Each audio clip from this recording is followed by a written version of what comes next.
Hello everyone, welcome to chemistry class. This is the online class series for chapter 1 periodic table. Till the last class we have covered three major periodic properties of the periodic table and their variations in the periodic table. In this class we shall be covering the remaining three properties of ionization potential or energy, electron affinity and electronegativity. Let us begin. Before moving into the details of ionization energy and electron affinity, let us understand what they basically are, and then we will move on to these topics individually. We will learn about their variations. Now, in a normal atom, the central part is actually the nucleus, followed by this electrons are revolving. They are moving in individual orbits. Now, if an outermost electron, that is the valence electron, if it wants to leave that particular atom, then what actually is happening is the atom from where this electron is going away, this atom will absorb some energy. It needs some energy. Whatever energy is absorbed, whatever amount of energy is absorbed, if the valence electron is being lost, that energy is actually called as ionization energy. Contrary to this fact, in that same atom only, the central part being nucleus, outside electrons are revolving. Now, if another electron from another atom wants to enter this, means the atom is attracting another electron from outside, then in that case some sort of energy is released. Released from where? From the atom. The atom will release some energy to gain that electron. Whatever amount of energy is released in this case to gain an electron is called as electron affinity. So that should be clear to you now. Whenever energy has to be released, that means it is called electron affinity. It is when the gain of electron is involved there. Whenever electron has to be gained by any atom, it will release some energy, and that amount of energy is called as electron affinity. On the contrary to this, if energy is absorbed, when is the energy absorbed? Whenever there is loss of electron. In that case only, this energy absorbed is called as ionization energy. Let us have a look at the definition for ionization potential. It is the energy required to remove an electron from a neutral atom and convert into positively charged atom. Whatever energy is required to remove the electron from where? From a neutral atom. Whenever neutral atom converts into positively charged atom, there is some loss of electron, and that loss of electron also involves some amount of energy to be absorbed by that atom which is losing the electron. So this energy only is called as ionization energy, or in other words ionization potential. The terms are having the same meaning only. Don't confuse between ionization potential or energy. That is same only. Now we will discuss ionization potential in detail. Followed by this we will move on to electron affinity. Here we have the factors on which the ionization energy depends. The first one being atomic size. So now the greater the atomic size, here the typing error is there. Instead of n, we will have less. Greater the atomic size, lesser is the force of attraction between nucleus and valence electron. So what it means is, if the atom is very big, what will happen? The force of attraction between nucleus and valence electron is very less. It should be obvious that the nucleus is in the center, one electron is here, another electron is far away. So which will have more attraction, this first electron or this second electron? Here the distance is less. Let me change the color for you. Here the distance is less, here the distance is more. So if more distance is between nucleus and the electron, then it will have less force of attraction. If the distance between the electron and nucleus is very less, then in that case attraction force will be very high. So in case of the bigger atoms, the attractive force by the nucleus to the electron is very less. As a result, what will happen? The removal of electron will become very easy. That electron which is very far away from the nucleus will easily leave that electron. Because it is easily it is able to leave, then less energy will be required to remove the electron. As a result, ionization energy becomes less. So what we learned is ionization energy is less. In what case it is less? If the atomic size, if the atomic radius, if the atomic size is very large, or yes, it is very large, or we can say it is very big. On the contrary, the ionization energy is more amount of energy is required to remove the electron in the case when the atomic size, the atomic radius or the atomic size is very smaller atoms. What is there? Nucleus is very close to the outermost electron, and that nucleus will not easily let the electrons go away because electrons very near there. So I hope you would have understood this concept. On this other side, now the second factor is of nuclear charge. Let us have a look on this factor. Nuclear charge means whatever amount of protons are there in the nucleus, protons and neutrons are there, so positive charge. Nuclear charge, in other words, we can say positive charge only. So the greater the nuclear charge, the greater is the attraction between the nucleus and valence electron. If atomic number is more, that means more protons are there in the nucleus. As a result, more protons will be able to attract more number of electrons. As a result, what will be happening? Because of high force of attraction by the protons in the nucleus, electrons are firmly held. They cannot easily go away. And if they have to go, then a higher amount of energy is needed to overcome this force of attraction, and hence ionization energy is more. So what we have learned here, if the nuclear charge is more, then ionization energy also is more. If it is less, then ionization energy is also less. These are the two cases: less nuclear charge, less ionization energy; more nuclear charge, more ionization energy. Let us now observe the trends regarding ionization energy. First, we will have a look across the period as we go left to right. What is actually happening? Ionization energy increases as we go from left to right. Why it is increasing? Because the atomic size is decreasing and there is increase in nuclear charge. The nucleus is becoming stronger and atom is becoming smaller. Because the atom is becoming smaller, the outermost electrons are coming closer and closer to the nucleus. As a result, more energy is required to remove the electron. So what is happening? There is an increase in ionization energy as we go from left to right in the periodic table. The second concept regarding ionization energy down the group. Down the group, what is happening? There is a decrease in the ionization energy as we go downwards in a single group. Why it is happening? Because there is an increase in the atomic radius. The atomic radius is increasing because of the addition of extra shells. More and more shells are adding, K, L, M and so on. Because of extra shells are adding, what is happening? The atom is becoming bigger. As a result, that atom is becoming bigger. Also, you can say nuclear charge is also increasing, atomic size is also increasing, but atomic number is also increasing. But if we compare the nuclear charge effect with that of the atomic size effect, then what is happening is increase in the point you can read here. There is the increase in atomic radius overcomes the effect of increasing nuclear charge. So effect of atomic radius is more prevalent in that case. As a result, less energy is required to remove the electron. So as we go down the group, there is a decrease in the ionization energy. As we go across the period, there is an increase in the ionization energy. Here are some extra points given there. The metals and non-metals. If we compare, the metals have low ionization energy and non-metals have high ionization energy. So what can be the reason here? You relate this to the topic of metallic and non-metallic character. What actually are metals? Metals are those elements which can lose electron easily. So if metals can lose electrons easily, that means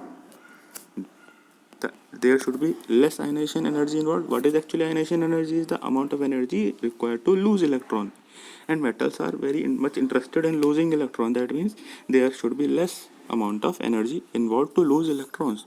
On the contrary, non-metals are those elements which can gain electrons easily. They are not interested in losing the electron. On the contrary, they need electrons, so they will not easily lose electrons. In case they have to lose electron, they will take a high price.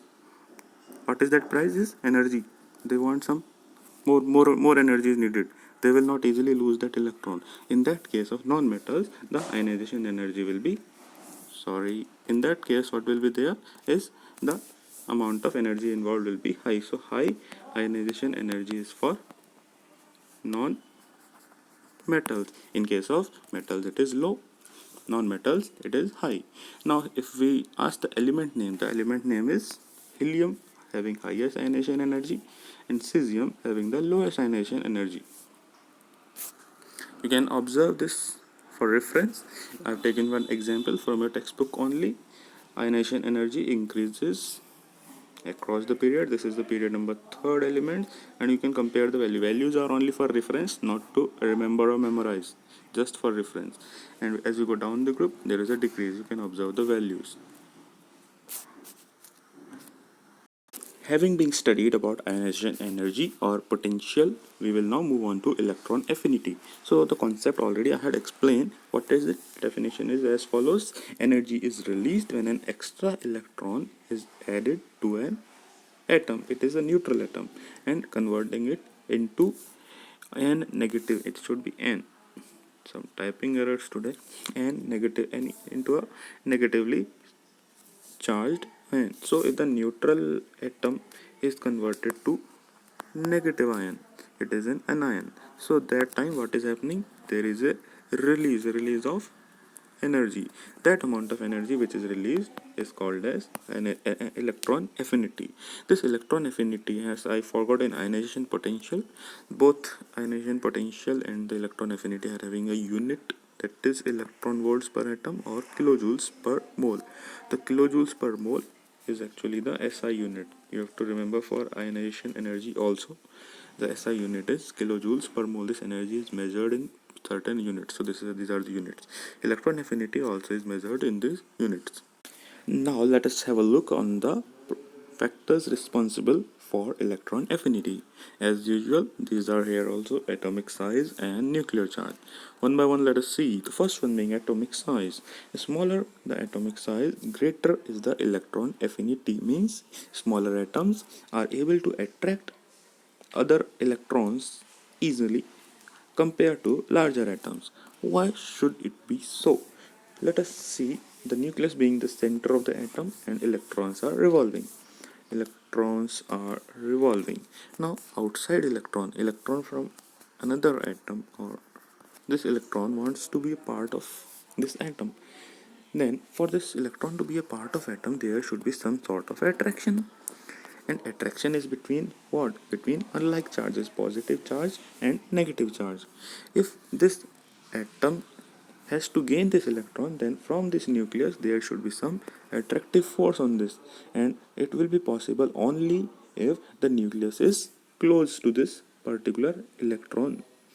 And when it can be close? When the atom is small. If the atom is very big, say for in this case 3 shells are there, and if another atom is there and it is having only one particular shell, then it can easily gain electron because the atom is very small. This particular nucleus is very close to the outside electron. In other cases, in the second case, 3 valence shells are there. So here atomic size is bigger. The nucleus is very far away from the outer electron. As a result, the attraction force will be very less. So what I want to say is, if the atom is big, the atomic size is larger, then in that case large atom is there, then electron affinity will be very reduced, because the nucleus is not able to attract the outer electron. On the contrary, we can say if the atom is small, in the case atomic radius is small atoms, then what will be happening? Electron affinity will be high. Coming to the second factor, that is nuclear charge. Greater the nuclear charge, greater is the electron affinity. It should be obvious now. Electron affinity means attraction of the electron by the nucleus. So if the nucleus is strong, then electron affinity will also be strong. So if greater the nuclear charge means if atomic number is more. If atomic number is more, then electron affinity will also be more. Let us now observe the trends observed in the periodic table regarding electron affinity. First, we will look across the period. So, as we go left to right in the particular period, the atomic size decreases, the atomic radius decreases, and the nuclear charges increase. The nucleus is becoming stronger, and if the nucleus is stronger, it will easily or more effectively attract the electrons, and hence what will happen, the electron affinity increases as we go left to right in the particular period. The electron affinity is increasing, there is an increase observed there. So as a result of this, we have this particular trend observed, highest for group 17. The group 17 elements are in the extreme right of the periodic table. That is why in every period the electron affinity is highest for that element which belongs to group 17. Group 17 is halogen family belonging. Its elements like fluorine, chlorine, bromine and iodine are a part of halogens. So these elements are having very high electron affinity. That means these electrons can easily attract any electron. It is lowest for group 1 element. Lowest for group 1 element, same concept in a particular period, because group 1 is on the extreme left of the periodic table. As a result, there the electron affinity is less, and group 17 electron affinity is highest. It becomes more negative as we go from left to right. This point I will explain you just. Here example is given. First, before that, we will have a look on the another trend that is of down the group. Let us see here down the group. As we go down the group in the particular group only, here the atomic size is increasing, nuclear charge is also increasing, nucleus is also becoming stronger because atomic number is increasing. But out of these two factors, which particular factor is always prevalent is atomic size, because of addition of new shells. Atomic size is increasing more considerably or in more effective manner as compared to nuclear charge. As a result, electron affinity is decreasing. Nucleus is becoming more far from the outermost electron. As a result, what we are observing as we go down a particular period, the electron affinity is reducing. There is a decrease in the electron affinity. So here it is given, it becomes less negative as we go from top to bottom. Now what is the meaning of this term? Why we are writing this negative here? You may also be confused here. For reference from your textbook only I have taken this table. First we will see increase across the period, electron affinity. You see this particular period, the values are shown in negative here. Now sometimes the student, let us for example, lithium value is written -60, and for fluorine it is written -328. Now sometimes you may be saying the trend is written increases, but it is not increasing. So for you to just, you have to be alert. You don't have to notice this negative sign when you are comparing these values. Now if you say 60 and 328, then which one is more? 328 is more. You don't have to say -60 and -328. You have to see only the numerical value. Why this minus sign then? Minus sign is given because in case of electron affinity, what is happening? There is some sort of energy is released. Because released from where? Releasing from particular atom, and that atom, the atom which is releasing this energy, ultimately is having a loss of energy. Loss of energy means energy is reducing. So the net energy is reducing only. That is why we have written this minus sign. That means lithium, if it loses one electron, its 60 kilojoules per mole of energy will be reduced. Net energy will be reduced. So this much energy is reduced. That is why we have written minus sign. So minus sign is not to be considered when you are observing this trend here. Similarly here, decreases down the group. You have to don't have to compare -73 and -47. You have to compare 73 and 47. Which one is more? Here is 73. The 73 hydrogen is having more electron affinity. Rubidium is having less electron affinity. I hope you will not be confused now regarding these values now. Let us now come to the exceptions in electron affinity. Certain exceptions are always there here as well. In inert gases, the noble gases have zero electron affinity. They are self-sufficient. They already have their atomic structure complete. They don't need any outer electron. they don't want any disturbance, so they are having zero electron affinity. Let us have a look at the second exception that says in the group 17 fluorine has lower electron affinity than chlorine, and in group 16 oxygen has lower electron affinity than sulfur. So this exception is exactly opposite what the trend says. The trend says that down the group electron affinity is actually decreasing, but here it is not decreasing, here it is increasing. So why is it happening? Because fluorine is having smaller atomic size, it has small atomic radius, the atom is small as compared to chlorine. So because the atom is small, what is actually happening, the small atom is having higher density, the density is more in case of fluorine and oxygen. Because of the density, what will happen, when an outer electron will try to enter this fluorine atom, then the electrons which are a part of fluorine, this electron which is a part of fluorine will repel this, there will be inter electronic repulsion. As a result, this electron will repel away, it will not be attracted by the fluorine atom. Similarly is happening in the case of oxygen atom. Because of the smaller size of the atom, the density of the atom becomes more. The density becomes more, as a result the electrons which are a part of fluorine and oxygen atom are actually repelling the outer electron. They are actually repelling that. Then the outer electron cannot be attracted easily.